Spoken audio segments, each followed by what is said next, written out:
ታዩ ምንም የለንም። ከዚህ በፊት ነበረን አይደል? አሁንም አለን። ከዚህ በፊትም ነበረን፣ አሁንም አለን። ምንድነው ሆነ ያለን?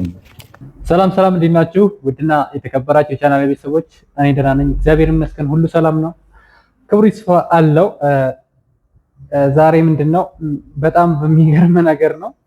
እንግዲህ አንዳንድ ሰዎች የድሮ ታሪካቸውን ማለት ወደኋላ እየተመለሱ አንዳንድ ታሪካቸውን ማለት አሁን የድሮን አሳልፈዋል፣ ግን አሁን ጥሩ ላይፍ ላይ ሲሆኑ ለምንድን ነው እየመጣችሁ የምትበጠብጧቸው? ማለት ካሁን በፊት ላይክ አብርሻውን ከሩታ ጋር ሆኖ እያለ እየሰራ ማለት ጥሩ ደረጃ ከደረሰ በኋላ በፊት ማለት ጥለዋቸው የሄዱት አሁን ጥሩ ደረጃ ላይ ከደረሱ በኋላ ፈልገዋቸው የእነሱን ስም ለማጥፋት ይመጣሉ። ድጋሚ ደግሞ አሁን ብሩክ እንግዲህ ያው የድሮ ፍቅረኛው ማለት የድሮ ፍቅረኛ ነኝ ብላ መታለች እንግዲህ አንዲት ልጅ እና ሰሞኑን በጣም ትልቅ ብጥብጥ አለ፣ በጣም ትልቅ ውዝግብ አለ። እንግዲህ በጣም ይገርማል። ብሩክም ጓደኛዬ ናት ምናምን ብሏል ካሁን በፊት አይ ቲንክ የሆነ ጥምቀት በዓል ላይ የሆነ ላይክ ማንኛውም ሰው እንደሚያደርገው ሎሚ ምናምን ሲወረውሩ ምናምን ላይክ እንደዛ አይነት ቪዲዮ ተቀርጾ ፖስት ተደርጎ ሰሞኑ መነጋገሪያ ሆኗል። እስኪ ብሩክም የሆነ ነገር ብሏል ማለት ካሁን በፊት ጓደኛሞች እንደሆኑ ግን ማለት እንደዚህ እስከ ማለት ጓደኛ ሲባል የእህት ጓደኛ አለ ማለት ኖርማል ጓደኛ አለ፣ ላይክ የፍቅር ጓደኛም አለ። ግን እሱ ላይክ እንደ እህቱ ነው የሚያየት ይመስለኛል። እና ከሷ ጋራ ማለት እንትን ቪዲዮም ብዙም አልሰራም። እኔ የማውቀው ከሃይሚ ጋር ሳይሆን ከነ ኤፍሬም ከነ ማርቆስ ጋር ነው የሚሰራው የነበረው። እስኪ ብሩክ ያለውን አንድ ቪዲዮ ላሰማችሁ። እዩ ትባላለች። ከዩ እንደዚህ ያልጠበኩኝም ላይክ ከዚህ በፊትም ችግር ተፈጥሮ ነበርና እዩ ማለት የኔ የድሮ ጓደኛዬ ናት፣ የድሮ ፍቅረኛዬ ናት፣ ያለፈ ህይወት ያለፈ ጓደኛዬ ናትና ብዙ ነገር ከሷ ጋር ማስተካከል ያሉብኝ ነገሮች ነበሩ ምናምን። እውነቱ ስነግራችሁ እሷን ብዬ አይደለም ወደዚህ ሀገር የመጣሁት። ላይሚም እየነገርኳት ነበር፣ ታምነኝም ፍቃደኛ አይደለችም። የራሴ ትልቅ ምክንያት አለኝ፣ ትልቅ በቃ ምክንያት ነበረኝ ወደዚህ የመጣሁት። በመጣሁበትም አጋጣሚ እሷን ላውራት ብዬ ነበረ እዩንም ያገኘሁት።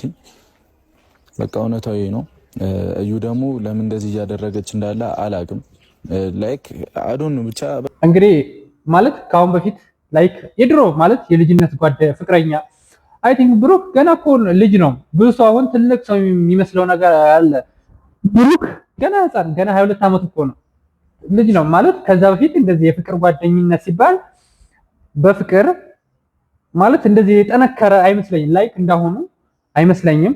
ማለት ማንኛውም ሰው እኮ የፍቅር ጓደኛ ይኖረዋል፣ ግን ያ ነገር ተዘግቶ ላይክ በአዲስ ነው መጀመር የነበረበት። ግን ብሩክ መጀመሪያ ሁሉን ነገር አልጨረሰም ነበርና አሁን ያው አንድ ነገር ማለት ነው ማለት ተዘናግተን የተሆነው ነገር በኋላ ትልቅ ዋጋ ያስከፍላል። እና እነዚህ ልጆች አሁንም ትልቅ ዋጋ ሊከፍሉ ይችላሉ፣ ላይከፍሉም ይችላሉ። እና እኔ በጣም የሚያናድደኝ ነገር ምንድነው ታውቃላችሁ? አንድ ሰው ጥሩ ደረጃ ላይ ከደረሰ በኋላ ያንን የዛን ጥሩ ደረጃ የደረሰውን ልጅ ህይወቱን መተው የሚበጠብጡ ሰዎች እኔ እንጃ በጣም ነው የሚገርመኝ። ብዙ ጊዜ እንደዚህ አይነት ቪዲዮችን አያለው። ብዙ ጊዜ ማለት የተረሳ ማለት የጣሉትን ዕቃ በኋላ ሰው ሲያነሳባቸው የማይወዱ ብዙ ሰዎች አሉ። እነዛ ሰዎች ግን ጤነኛ ናቸው ብዬ አላምንም። እኔ እንደራሴ ጤነኛም አይደሉም። ላይክ እኔ አሁን ካሁን በፊት ፍቅረኛ አለኝ ልበል፣ ከሷ ጋር ተለያየን እና ላይክ አሁን ወደፊት ጥሩ ማለት እንደዚህ አብረን እየሰራን አድገን ጥሩ ደረጃ ላይ ደርሰን ያቺ ልጅ ህይወታችንን ልበጥብጥ ብትል ማንም ይሰማል? ግን እኔ በበኩሌ እንደራሴ አልሰማም። እውነቱን ልንገራችሁ መጀመሪያም እንደዛም አላረግም። ሁሉን ነገር ክሎዝድ ዘግቼ ነው በአዲስ ልጀምርም ካልኩ መጀመር ያለብኝ እና ከሃይሚ ጋር ራሱ ልጅቷ ተገናኝተው አውርተዋል። እስኪ አንድ ቪዲዮ ላሳያችሁ። ታዩ ምንም የለንም። ከዚህ በፊት ነበረን አይደል?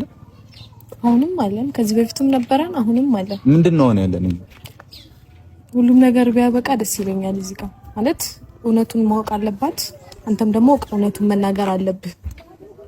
የትኛውን እውነት ነው መናገር? እኔ እናንተ ጋር ያለውን እውነት ነው እኮ። ምንድነው ያለን? እኔ እና አንቺ በፊት እኮ ነበር የነበረን። አልተግባባንም፣ ልንግባባ አልቻልንም። ልጆችም ነበረን፣ ተለያየን። እሺ ምን አዲስ ነገር አለው? አጋጣሚ ነው ያገናኘን። አይተሽ ከሆነ ከፈለክ የኔ አይ ቲንክ ዩቲዩብ አለም ስመጣ ሁለተኛ ቪዲዮ ላይ ነው የተገናኘ ነው። አዳብና ሄደብና በዛው ተዋወቀ ምናምን። ጥሩ ልጅ ነበረች፣ ተገናኘን በቃ አይደለም። እሱ ነበረ እንደዛ ነበረ። አመጣጣችን እንደዛ ነው፣ አለቀ። ሁሉም ሰው ሲጀምር፣ ሁሉም ጥንዶች ሲጀምሩ መጀመሪያ አላቸው። ከዛ በኋላ እያለ የሚቀጥል ነው ብዙ ነገር። ምን አደርገ ነው የምትይኝ? ምን ይፈጠር? ትላንት ያገኘሁሽ ለምንድን ነው? ከዚህ በኋላ የኔን ህይወት አያችሁ። እኔ ብያለሁ ሲጀመር በህፃንነትህ አይ ቲንክ ስንት አመት 3 አመት ማክሲመም 3 አመት ይሆነዋል ይሄን ቪዲዮ ከተቀረጸ። ብሩክ ራሱ ቪዲዮ ማለት ዩቲዩብ ቻናል ከከፈተ ስንት አመት? 2023 አሁን ስንት ነው? 2025 ገና 2 አመት እኮ ነው። እግዚአብሔር 2 አመቱ። በ2 አመት ውስጥ ከሃይሚ ጋር ራሱ ከተገናኙ 1 አመታቸው አይ ቲንክ አልፏል። እና በቃ የተዘጋ ነገር ነው። የልጅ ቃቃ ማለት ወጣት ሆነም ማለት አለይለ የአይን ፎንቃም ይዘሃል፣ ብዙ ነገር ይዘናል። እና በዛን ሰዓት ያሳለፍነው ታሪክ ስለሆነ ምን ዜርዝ ነው ቸንጅ በቃ ምንም እንትን ነገር የለው፣ የሚካበር ነገር የለው። እንግዲህ ሃይሚም እሳት ጎርሳለች። ሃይሚ ደግሞ ብሩክ እንዴት እንደምትወደው አይደለም እኛ እንትኖች መላው ህዝብ ያውቃል። የምር በጣም ነው የምትወደው፣ በጣም እሱም በጣም ነው የሚወዳት፣ በጣም ነው የሚያስብላት። በነገራችን ላይ ብሩክ ለሃይሚ ብቻ አይደለም ለየትኛው ሴት ልጅ ክብር አለው፣ በጣም ክብር አለው። የትኛውንም ሰው ያከብራል። በጣም ስማርት የሆነ ልጅ ነው። ያው ለመቅረብ ያው ብዙ ሰው አሁን እሱን ለመቅረብ ትንሽ ሊያስፈራ ይችላል፣ ግን ከቀረባችሁት ወዲያ ምርጥ ልጅ፣ የዋህ ልጅ ነው።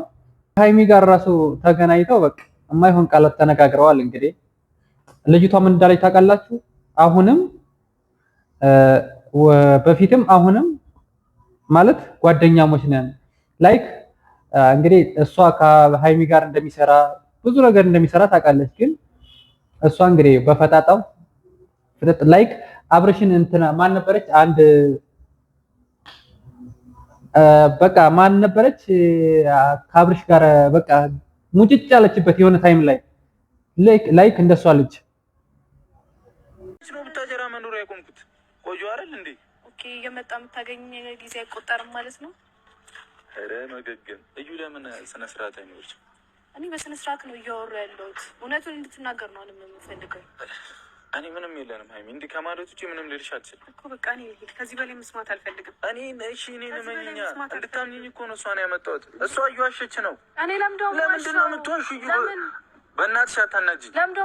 እና እንደሰማችሁት ማለት ነው ካሁን በፊትም ጓደኝነት እንዳላቸው እና እስካሁን ድረስ እንዳልተቋረጠ የፍቅር ህይወታቸው እንዳልተቋረጠ ነው የተናገረችው። ግን እኔ የምልሽ አንቺ ልጅ ሃይሚ ግን ትበላሻለች ነው የምልሽ።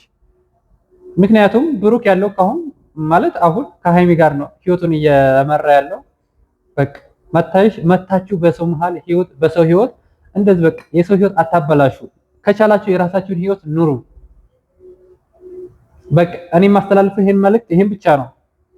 እና ብሩክም በመጨረሻ ተናዶ በቃ በጣም ነው የሚያናድደው። እንዴ ማለት የጣሉት ነገር በኋላ ሲቀየር ተመልሶ ማንሳት እኔ ተገቢ ነው ብዬ አላምንም። እሷም ታወራው ነገር ሁሉ ውሸት ነው። በዚህ ልክ ለምዶ ሽታ የምትሆነው እሷም መሄድ ፈቃደኛ አይደለችም። እኔ በመጨረሻ መናገር የምፈልገው ነገር አንድ ነገር ቢኖር ምንድነው ሃይሚና ብሩክ መቼም አይለያዩም። በቃ ማለት እንደነሱ አይነት ካፕል ስማርት የሆኑ ልጆች ናቸው። ምርጥ ልጆች፣ ጀግና ህይወታቸውን ብዙ ሰው ለማበላሸት ሞክሯል። ላይክ እነ ዳኒ ሮስት ብዙ ሰው የነሱን ህይወት ለመበጥበጥ ያልሞከረ ሰው የለም ነበረ። ግን ያው ሁሉም ፈጣሪ የፈቀደው ስለሆነ ምንም ማድረግ አይቻልም። በሰላም በፍቅር ያኑራችሁ። ሃይሚና ብሩክ መቼም አትለያዩ። እንወዳችኋለን። ቴንክ ዩ